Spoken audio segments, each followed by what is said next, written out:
The reality is, each societal collapse or failure teaches us important lessons as to the structural fragility of human society.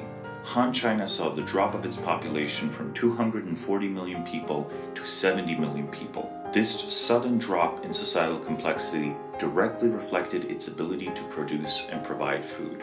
This basic connection between the physical reality that surrounds us and the social processes that allow us as a species to control it is clearly demonstrated by that drop in population. First things first, I want to thank my Lord and Savior, Jesus Christ. That's number one. Hey, calm down, calm down. Number two, I want to dedicate this fight to all the people who've been hurt by Marxist ideologies. What's the matter? No, you don't understand. I really tried this time. I really tried. There. This is as good as I can do, and I still failed.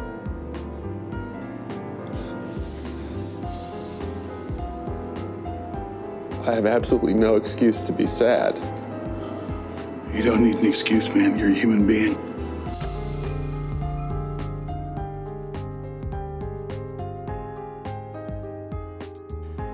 Hello. A lack of self-belief. In today's society, an individual self-belief, it will destroy everyone.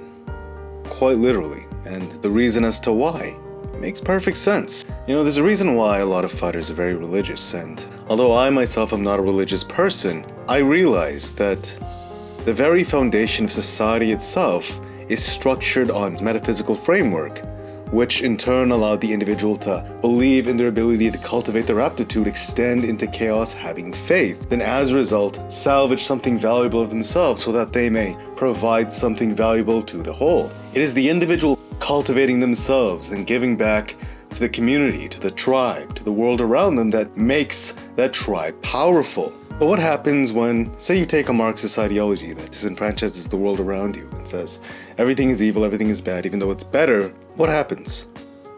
It's so ironic, isn't it? Because people don't have an infrastructure to believe in themselves. Take like Conor McGregor, who believes in the law of attraction, Khabib Nurmagomedov, who believes in God. Because they're able to believe, they're able to focus on their individual aptitude. It doesn't matter if you fall down, so as long as you have a justification to get back up and try again to further cultivate your aptitude. It doesn't matter. But what happens in today's society where no one really has faith in anything? No infrastructure to believe in themselves. Innately, because they can't set a goal, they can't produce positive motivation for their brain. And so they compensate for that void with hedonistic stimulation. And as a result, that inevitably wears out.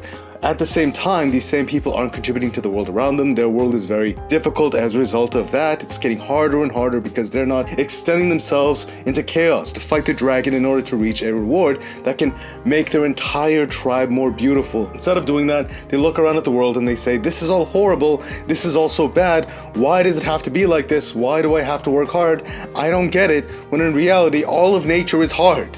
All of nature is hard. There is no easy. Where is it easy? If you think about it, there are some places in the world today where human beings practice cannibalism. Think about that for a moment. Resources were so scarce that they turned to that degree of evil, and that exists today. So, that's why.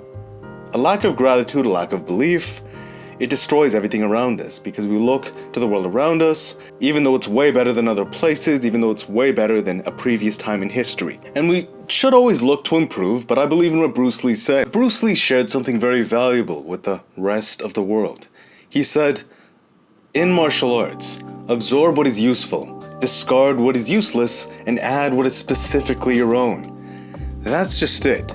We should all look to constantly improve, but we should all also recognize what is not good for us and peel that away, because just adding layers to something, and often, say, a cake, can make it too sweet and make it no longer palatable. Peeling away what is useless is just as important as adding what is useful. Through experience, through time, through testing, you figure that process out. And that's the universe. It's an ever-occurring process. We do it into infinity. And so, with this, you begin to understand why not believing in oneself, a society where the individuals cannot believe in themselves, have a tendency of trying to rip that world apart. If you can't ask from yourself, you will ask from the world around you. And if that world doesn't give it to you, because typically the world is very difficult and unfair, we're all just allocated different gifts. We're all allocated an individual aptitude and trying to figure out our individual aptitude and to refine that and extend into chaos, hoping that we can use it to serve. Because that's ultimately why we're all here. Even Bruce Lee knew this. To serve each other, and through that process, we serve ourselves. We serve ourselves by serving each other. It's so common sense, from the bees and the flowers to us. Symbiosis and harmony. It's established by individuals who refine their ability to serve, but to figure out the capacity to extend yourself into the scariness of chaos, the unknown. How can someone who has no faith in themselves, no belief in anything, no belief in any form of potential, they find the word belief cringy. They find any form of motivation, anything to lift them up, cringy and weird. Like, what are you doing? That's not cool. It's cool to be a depressed loser, just wasting away.